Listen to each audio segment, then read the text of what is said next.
20 feet in the air? Yeah. 20 what? She was 20 feet high in this tree and she got to jump down. Yeah, or she could get electrocuted by the fence. Oh Whew. my gosh. I guess my branch must be 25.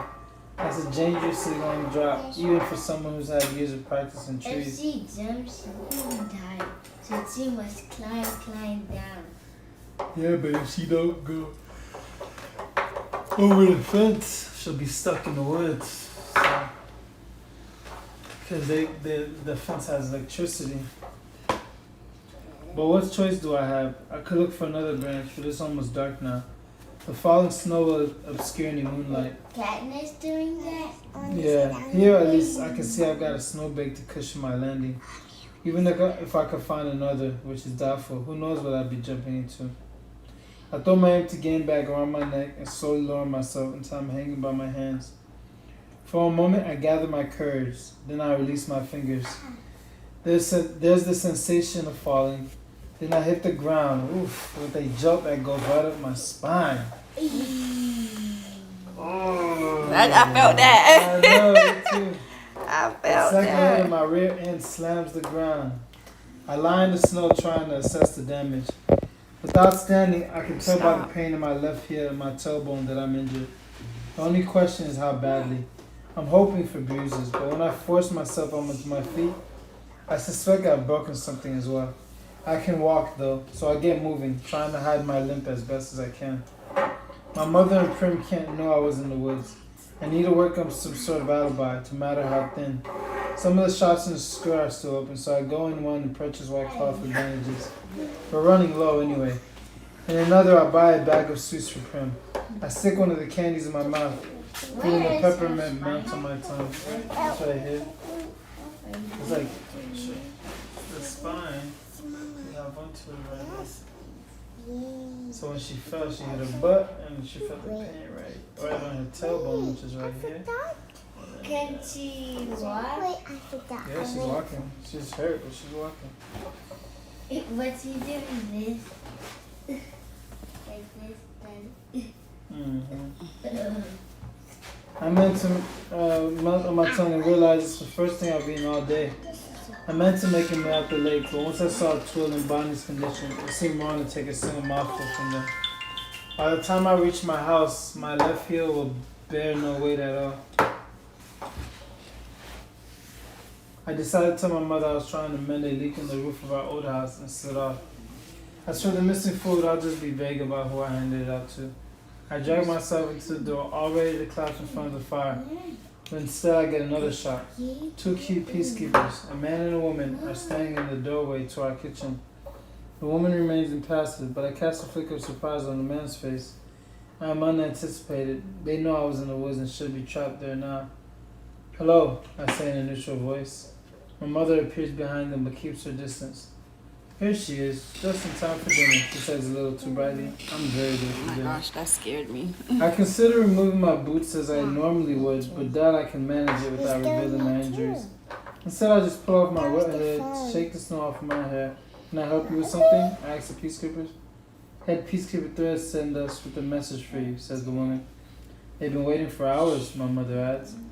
They're waiting for me to fail to return, to confirm I got electrocuted by the fence or trapped in the woods, so they could take my family in for questioning. By the fence? No, they wanted her to get electrocuted. It must be an important message, I say. May we ask where you've been, Miss Everdeen? The woman asks. Easier to ask where I haven't been, I say with a sound of exasperation. I cross into the kitchen, forcing myself to use my foot. Normally, even though every step is excruciating. I pass between the peacekeepers and make it to the table all right. I fling my bag down and turn to Prim, who's standing stiffly by the head. Hey, Mitch and Pete are there as well, sitting in a pair of matching rockers, playing a game of chess. Were they here by chance or invited by the peacekeepers? Either way, I'm glad to see them. So where haven't you been? Says Haymitch in a bored voice. Well, I haven't been talking to the goat man about getting Prim's goat pregnant. Someone gave me completely inaccurate information as to where he lives. I say to Prim emphatically, no, I didn't, says Prim. I told you exactly. Say he lives beside the west entrance to the mine. I say, the east entrance. Prim corrects me. You distinctively said the west, because then I said, next to the slag heap, and you said, yeah. I said, the slag heap next to the east entrance, says Prim patiently. They're playing this game very well. No, Prim and Katniss. Everybody's playing it well. No, when did you say that? I demand. Last night, Hamish chimes in. You said everybody's I'm playing tired. well. It was definitely the east, adds Peter. He looks at Hamish and they laugh. I glare at Peter and he tries to look contrite. I'm sorry, but it's what I've been saying. You don't listen when people talk to you. Bet people told you he didn't live there today and you didn't listen again, says Hamish.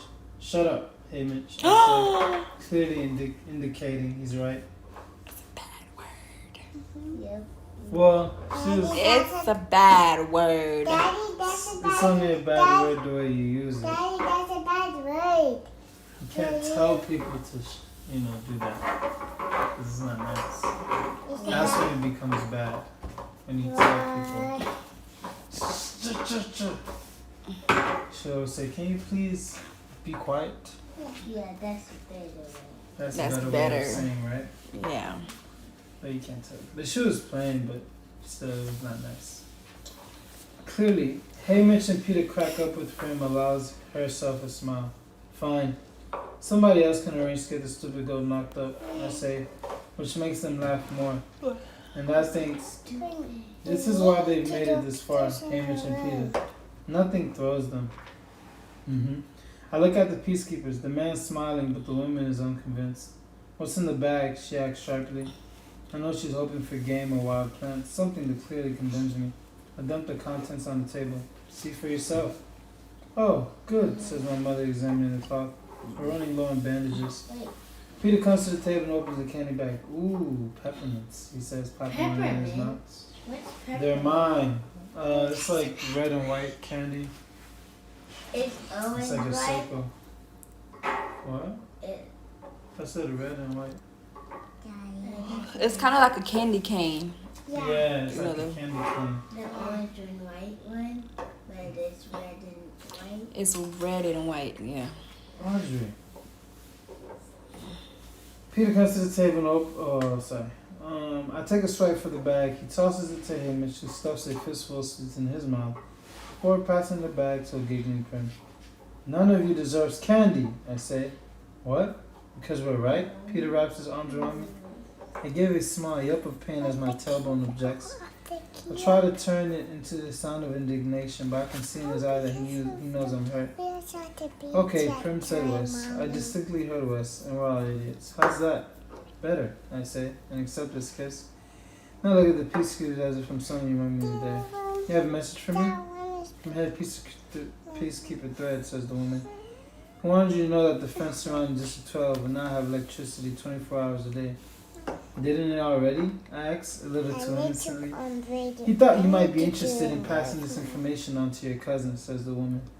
Thank you. I'll tell him. I'm sure we'll all sleep a little more soundly now that security has addressed that lapse. I'm pushing things, I know it, but the comment gives me a sense of satisfaction. The woman's jaw tightens. None of this has gone as planned, but she has no further orders. She gives me a curt nod and leaves, the man trailing in her wake. My mother has locked the door behind them. I slump against the table. What is it? Says Peter, holding me steadily. Oh, I banged up my left foot, the heel, and my tailbones had a bad day too. He hauls me over to one of the rockers and I lower myself onto the padded cushion. My mother eases off my boots. What happened? I slipped and fell. I say, 4 pairs of eyes look at me with disbelief. On some ice. We all know the house must be bugged and it's not safe to talk openly. Not here. Not now. Having stripped off my sock, my mother's fingers probe the bone in my left heel and I wince. There might be a break, she says. She checks the other foot. This one seems alright. She judges my tailbone to be badly bruised. Tailbone? Yeah, right there. Oh, this spine. It's the bottom of the spine. Prim's dispatched to get my pajamas and robe. When I'm changed, my mother makes a snowpack for my left heel and props it up on a hassock. I eat 3 bowls of stew and half a loaf 3 of... bowls of stew. That's a lot. She was hungry. She didn't eat anything. and half a loaf of bread while the others dine at the table. I stare at the fire, thinking of Bonnie and Twill, hoping that the heavy wet snow has erased my tracks. Prim comes and sits on the floor next to me, leaning her head against my knee. We suck on peppermints as I brush her soft blonde hair back behind her ear. How was school? I ask. All right. We learned about coal byproducts, she says. We stare at the fire for a while. Are you going to try on your wedding dresses? Not tonight. Tomorrow probably, I say. Wait until I get home, okay? She says, sure. If they don't arrest me first. My mother gives me a cup of chamomile tea. Chamomile tea with a dose of sleep syrup. My eyelids begin to drip immediately. She wraps my bad foot, and Peter volunteers to get me to bed. I start out by leaning on his shoulder, but I'm so wobbly he just scoops me up and carries me upstairs. He tucks me in and says goodnight, but I catch his hand and hold him there. Side of the effect of the sleep syrup is that it makes people less inhibited, like white liquor. And I know how to control my tongue. But I don't want him to go. In fact, I want him to climb in with me, to be there when the nightmares hit tonight. For some reason that I can't quite form, I know I'm not allowed to ask him. Don't go yet. Not until I fall asleep. When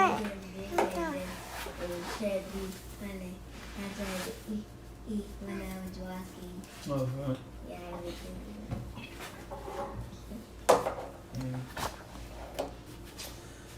Don't go yet, not until I fall asleep, I say. Peter sits on the side of the bed, warming my hand in both of his. Almost thought you changed your mind today when you were late for dinner.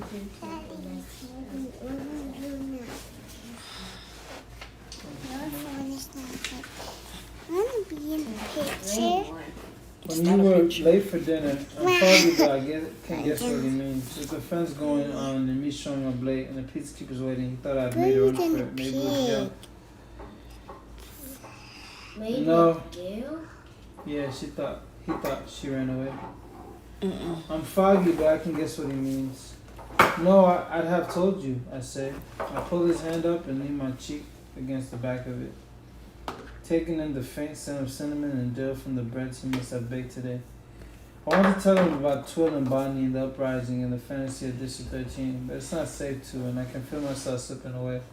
So I'll just get out one more sentence. Stay with me. You're tired. After 10 drills of sleep strip pulled me down, I hear him whisper a word back, but I don't quite catch it. My mother lets me sleep until noon, then rouses me to examine my hair. I'm ordered to a week of bed rest, and I don't object because I feel so lousy. Not just my heel and my tailbone, my whole body aches with exhaustion.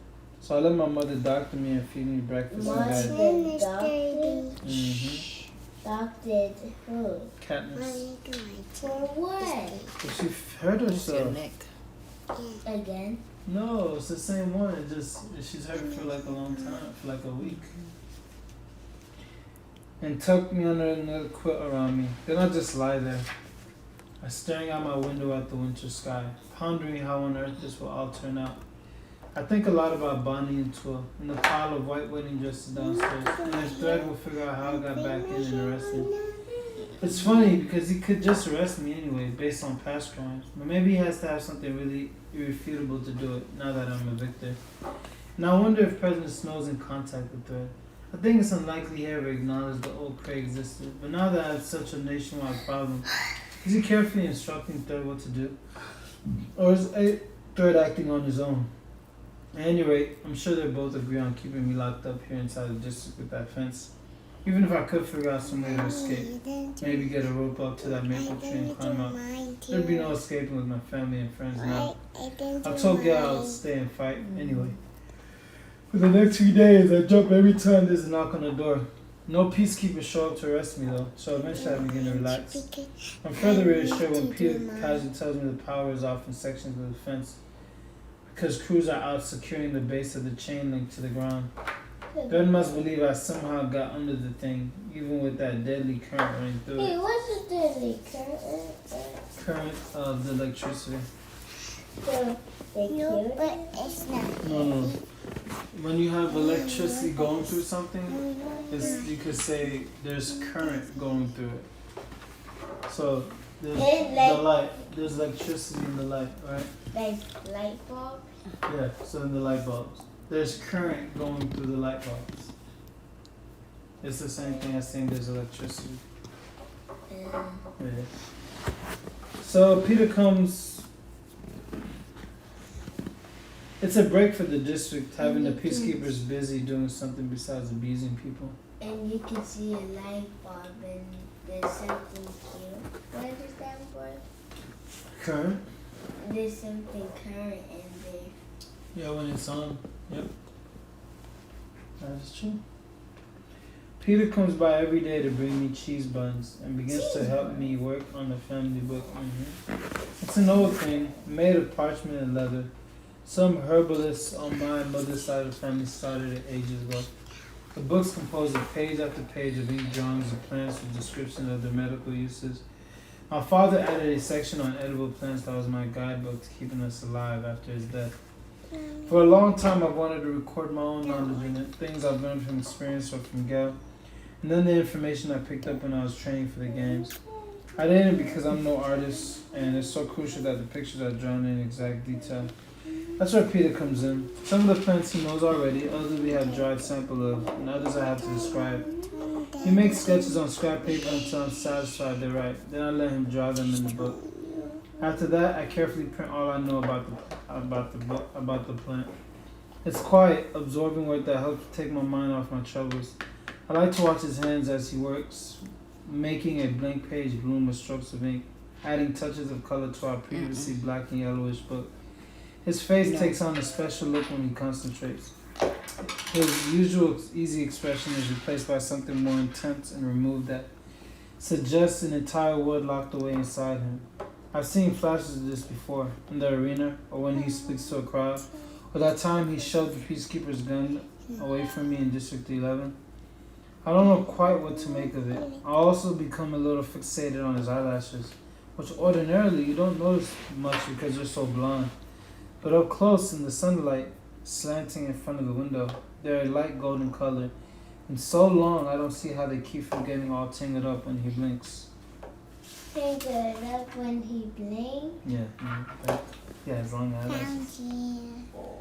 One afternoon, Peter stops shading a blossom and looks up so suddenly that I start, as though I were caught spying on him. Which in a strange way, maybe I was. But he only says, I think this is the first time we've ever done anything normal together. Yeah, I agree. Our whole relationship has been tainted by the games. Normal was never a part of it. Nice for a change. Every afternoon he carries me downstairs for a change of scenery, and I unnerve everyone by turning on the television. Annoy everyone? Unnerve. What's a nerve mean? Each afternoon he carries... Oh, sorry. You lost your space. Yeah. Unnerve means like... let's see. You should change the scenery and unnerve everyone. It's kind of like bother. So Shake it they bother. She bothers everyone when she turns on the TV. She's like talking a lot or something? No, she just turns on the TV and everybody they don't watch TV really. So basically, they just got annoyed with her, No, because they watch TV. Yeah, because she turned on the TV. Usually we only watch it when it's mandatory because the mixture of propaganda and displays of the Capitol's power, including clips from 74 years of Hunger Games, is so odious. But now I'm looking for something special. The Mockingjay that Bonnie and Toll are basing all their hopes on. I know it's probably foolishness, but if it is, I want to rule it out and erase the idea of a thriving District 13 from my mind for good. My first sighting is in the news story referencing the dark days. I see the smoldering remains of the Justice Building in District 13 and just catch the black and white underside of a Mockingjay's wing as it flies across the upper right-hand corner. That doesn't prove anything really. It's just an old shot that goes with an old tale. However, several days later, something else grabs my attention. The main newscaster is reading a piece about a shortage of graphite affecting the manufacturing of items in District 3. They cut to what is supposed to be live footage of a female reporter encased in a protective suit, standing in front of the ruins of the Justice Building in 13. Through her mind, she reports that unfortunately a study has just today determined that the mines of District 13 are still too toxic to approach. End of story. But just before they cut back to the main newscaster, I see the unmistakable flash of that same Mockingjay's wing. The reporter has simply been incorporated into the old footage. She's not in District 13 at all, which begs the question, what is?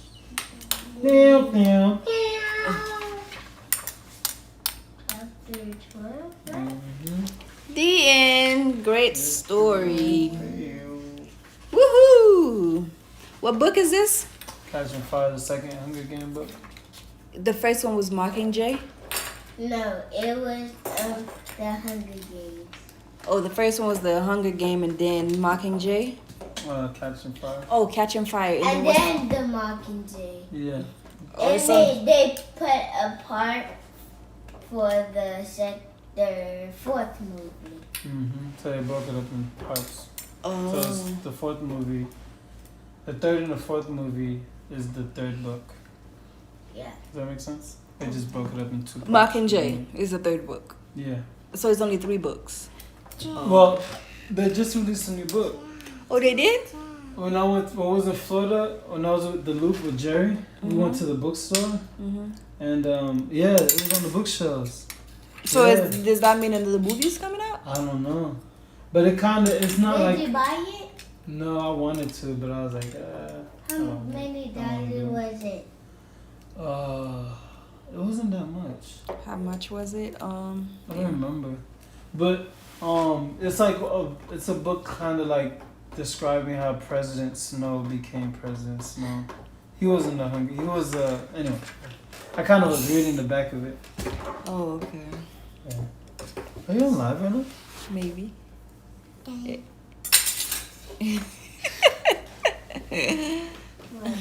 Terrible. Story time. You was reading to them. I thought he was really interested in the book. I was. I know. I was like shocked he was paying attention. I was like, oh. Well, I was shocked you were still here. Yeah, I really wanted to just go upstairs and go to bed, but I was like, oh, you about to read story time. I can be on here for 30 minutes before I go to bed. All right, let's go brush your teeth. Ow! Girl! Don't be dropping. Go. Stop. What? Ponlo. Pons, pon. Show your sister. Um, You gotta put oil in your hair before you go to sleep. You didn't take a shower. my pack on it. What? He's My up? pack on it, you guys don't know. Yeah. That's true. Take the books upstairs. Potifia, please. No. Ali.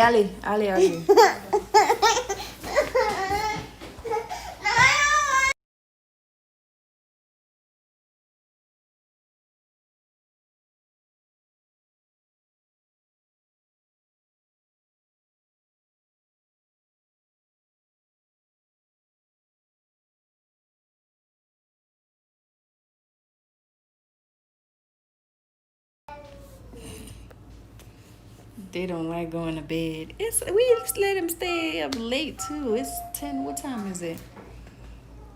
9:40.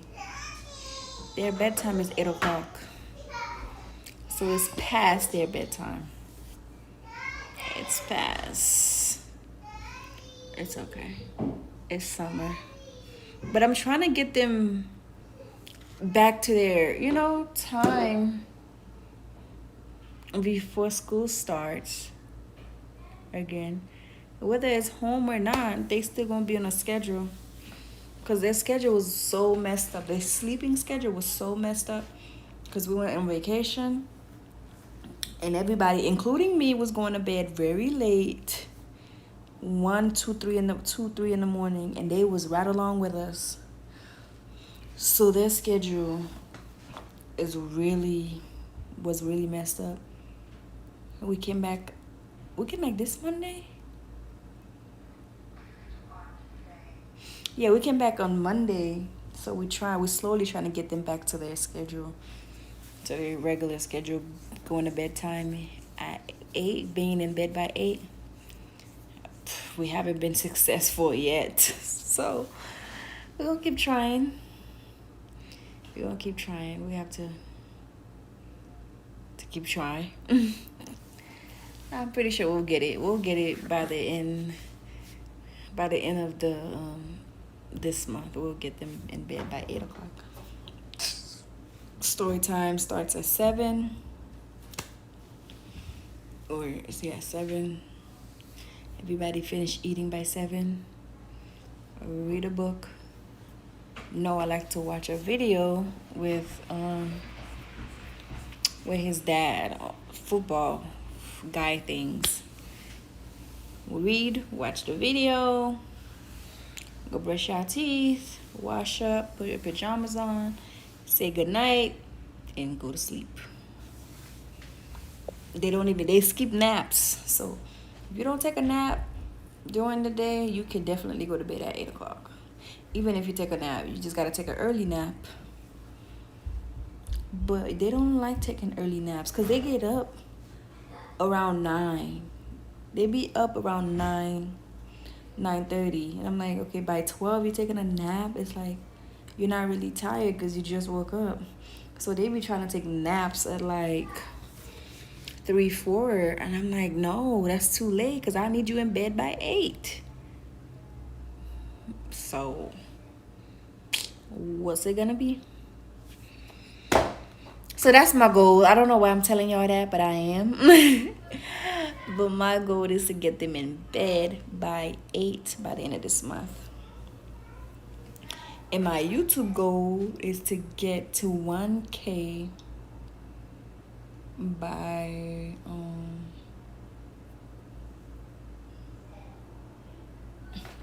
the end of the year. 1K.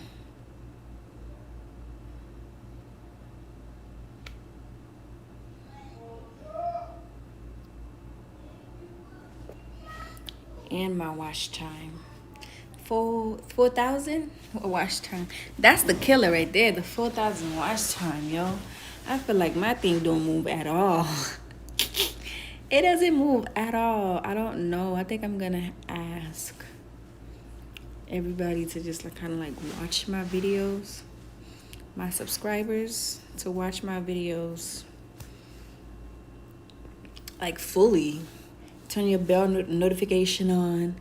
We're gonna have some great content out for you guys coming soon. You know, as soon as I get my laptop situated, and then we're gonna have some great content out with you guys. We're gonna try to stick to a regular schedule to where we post new videos every week, but the same day every week, kind of thing.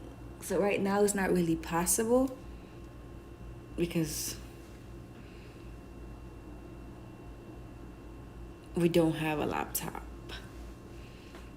and the laptop that we use is also used for work. So we have to get all the work stuff done first before we can edit our videos. So yeah, it's a lot, but I think we can do it. We got this. We got this.